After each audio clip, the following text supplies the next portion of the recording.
Hyundai, stop it, please.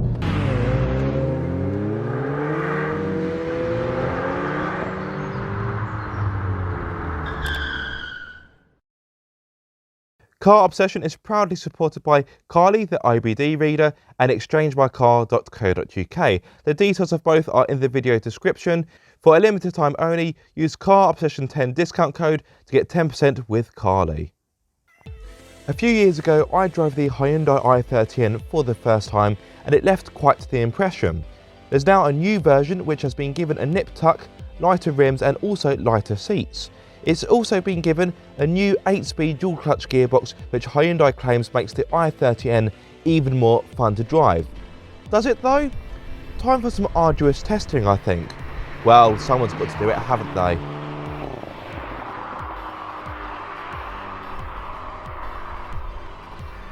Well, for starters, the DCT is faster compared to the manual. The DCT is actually making its European debut in this car.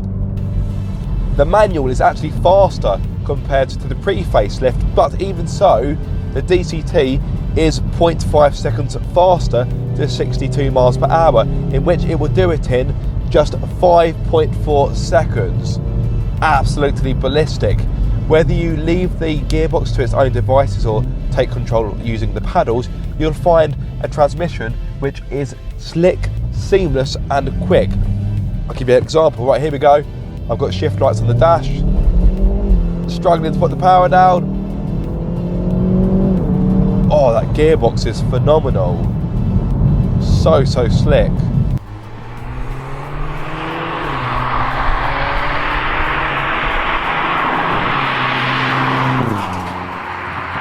If you go for the N performance like I have here, you'll get 19-inch alloys as standard. Now, the old car came with 19-inch alloys, but these ones are now forged.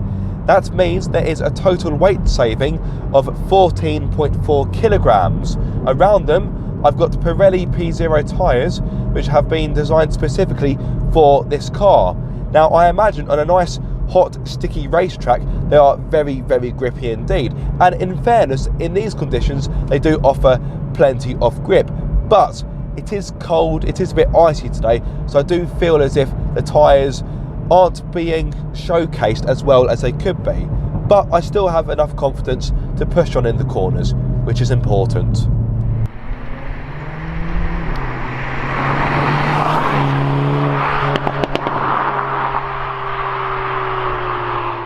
Speaking of weight saving, for the facelift, you now have the option of the N-Lite sports seats. That will cost you £600 and they have a weight saving of 2.2 kilograms. Oh, by the way, their headrest lights up as well if you're concerned about such things. I don't know. This car doesn't have them though. I've got the standard seats, which in all honesty is absolutely fine by me because they are comfortable, supportive, maybe set a bit high for my liking. I would like to be sat a little bit lower so the car feels a bit sportier, but that's my only complaint, which is quite minor. Thankfully, one thing that isn't optional and one thing I do have is the 2-litre turbocharged 4-cylinder petrol engine. It offers 280 horsepower, which is 5 more compared to the previous car, and torque has been increased by 39 newton meters. I now have 393 newton meters. If you prefer the old measurement, that is 290 pound-feet. And the way in which that power is deployed is very muscular. It's a really strong feeling engine. It just pulls and pulls and pulls, and all of a sudden you look down at the speedo and go, oh yes, that's quite some speed, I best slow down. The 2-litre engine has something called flat power, which does sound a little bit uninspiring. Put simply, it means you have more torque and more power lower down in the rev range. That means on a day-to-day basis, you've got more readily available power and torque, therefore the car will be easier to drive and more enjoyable. You should have more power, more torque, more of the time. Sounds like a winning formula if you ask me. The DCT in which the engine is mated to is a wet type unit, which means that the clutch plates are covered in oil And without getting all James May on you and going too nerdy and technical, it means you get less friction, and this type of clutch means you can put more torque through it. And that is a good thing. We like torque. Torque is our friend. The DCT has not one, but 3 N performance functions. I've got the N grin shift, the N power shift, and the N track sense shift. I mean, who is coming up with these names? A focus group of 9-year-olds? Anyway, let me try and break these things down and put them into something that actually makes some kind of sense. So the N grin shift is a button you hit on the steering wheel, and it gives you a more responsive gear change for 20 seconds in what Hyundai calls a push field feeling. So I've got nothing behind me, so I can actually stop if I wanted to. I'll leave the drive mode in, it's just let it do it by itself. Right, got the N grin shift. Oh my god, that's... I can't put the power down.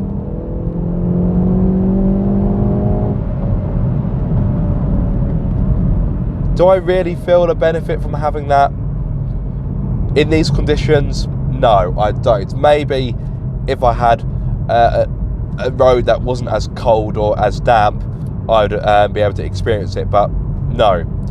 Then you've got the N power shift, if I've got the name right. In essence, the best way of describing that is if you apply 90% or more throttle, it makes the gear changes more responsive and it's able to send more power to the wheels.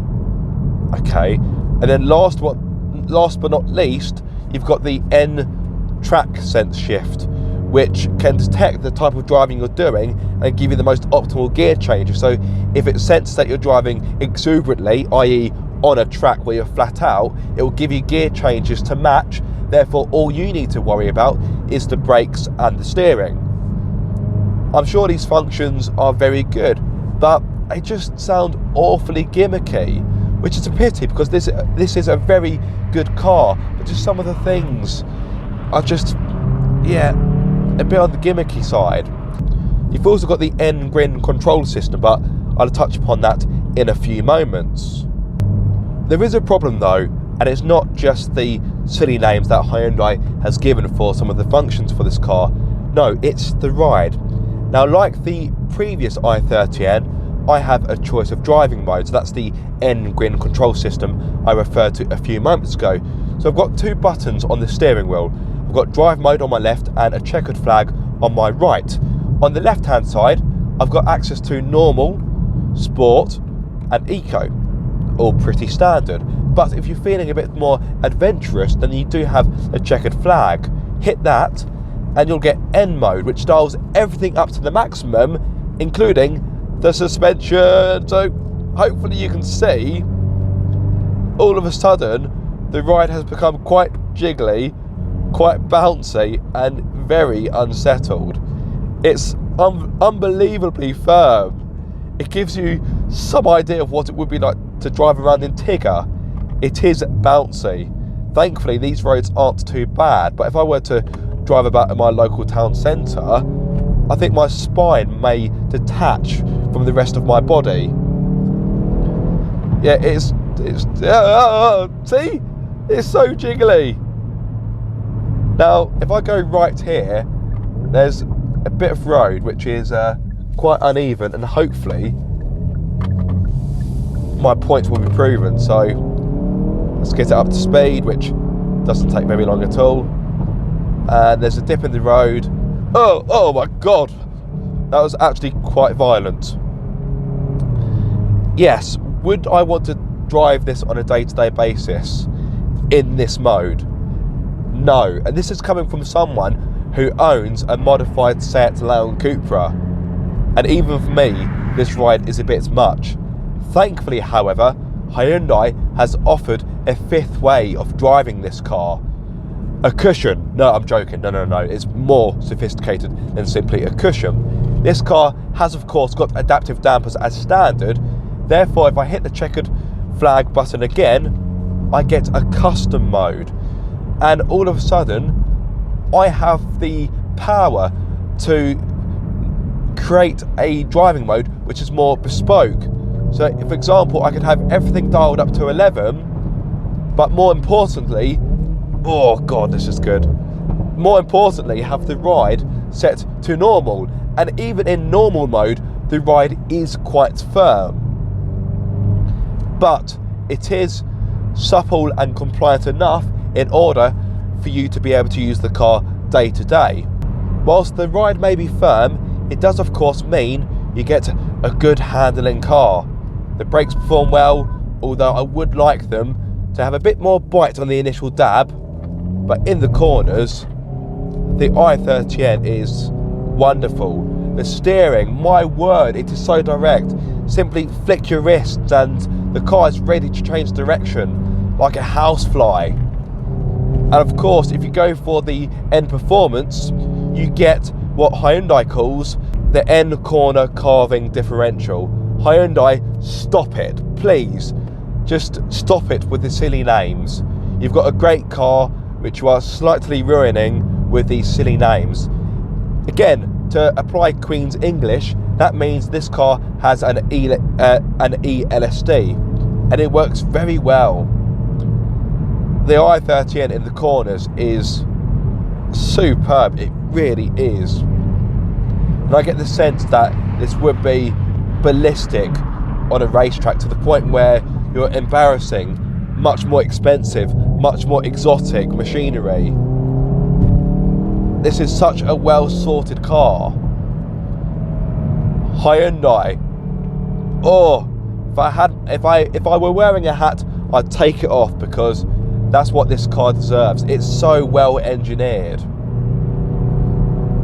The body roll is controlled through the corners. The grip is confidence inspiring. It's just a very, very good bit of kit. I just wish that it didn't have these silly names like the N corner carving differential, and it's actually a bit cringeworthy. Hyundai, please stop it. Let's move things on and speak about the price. If you opt for the manual, it's priced at a little over £34,000, and if you go for the DCT, it's a little under £36,000. You won't be wanting for standard features, as Hyundai has thrown pretty much everything at the i30N Performance apart from the kitchen sink. Standard features include N styling, 19-inch forged alloys, LED lights, keyless entry, heated front seats which are also electronically adjustable, heated steering wheel, dual zone climate control, wireless phone charging pad, 10.25-inch touchscreen, smartphone connectivity, navigation, front and rear parking sensors, reversing camera, and a decent amount of safety kit. There's also a 5-year warranty which extends to track usage, so you can hoon about on the race circuit, safe in the knowledge that Hyundai has got your back. When it comes to practicality, there is a decent amount of rear space, even for my 6'2" frame, a good amount of cubbies, and a boot that's competitive with 381 litres with the rear seats up and 1,287 litres with them folded down. Anyway, that's enough of the sensible stuff, back to the driving. The thing is, this isn't just good for a Hyundai, it's good full stop. It's a very, very strong hot hatchback. And when I first drove this back in 2017, I think it was, I couldn't believe just how good it was. For a car company to produce its first proper hot hatchback and do it in such a convincing manner, it's just mind-boggling. Truly, truly mind-boggling. Albert Bierman, take a bow. This is something else.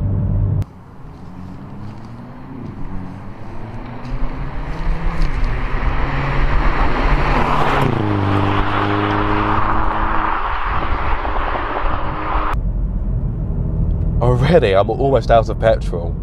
On a combined run, Hyundai states this should give you 33.6. Now, granted, I have driven this car quite hard this week, but let me tell you my current MPG. It's 17.1. 17.1, ladies and gentlemen. My word. I'm actually convinced I'd get better fuel economy in my modified Seat Leon Cupra. That's almost 15 years old. Yes, this is a thirsty car when you drive it how it's meant to be driven. Since I've had the car, I've driven it almost 250 miles, and yeah, that has an average of 18.6. Yeah, far from frugal. I don't think Greenpeace will be using this as their company car anytime soon. Oh, I love this car. I really do. It's got so much character. It's a bad influence though. This car is like that one friend you had at school that always got you into a mischief, but you could never say no. They always had a way of talking you into it. It's a very convincing car. Yeah, Aaron, what you want to do is find a B road and just go down it like there's no tomorrow. Okay. My word.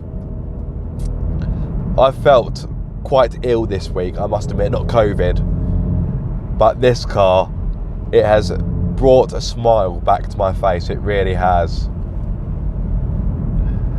I love hot hatches. And the great thing about this DCT, just going back to the transmission, is I am a die-hard fan of manuals, yet despite my time with this car, at no point have I been pining for a third pedal and a gear lever in which I can actually change gears. And that is testament to just how good this DCT is. It's so good, I haven't felt like I've missed a manual. And that is high praise indeed, very high praise. Yes, the DCT is a joy to behold, and it's helped to give what was already a fantastic hot hatch another dimension whilst broadening its appeal. You may have a hard time choosing between the DCT and the manual, but to be honest, you can't go wrong with either. A massive thank you to Hyundai UK for loaning me the car, and of course a massive thank you for you guys watching. I do hope you have enjoyed it. If so, be sure to like, comment and subscribe. If you are subscribed, don't forget to click the bell icon so you get notified every time I make a video. But until the next time guys, be sure to keep up the car obsession.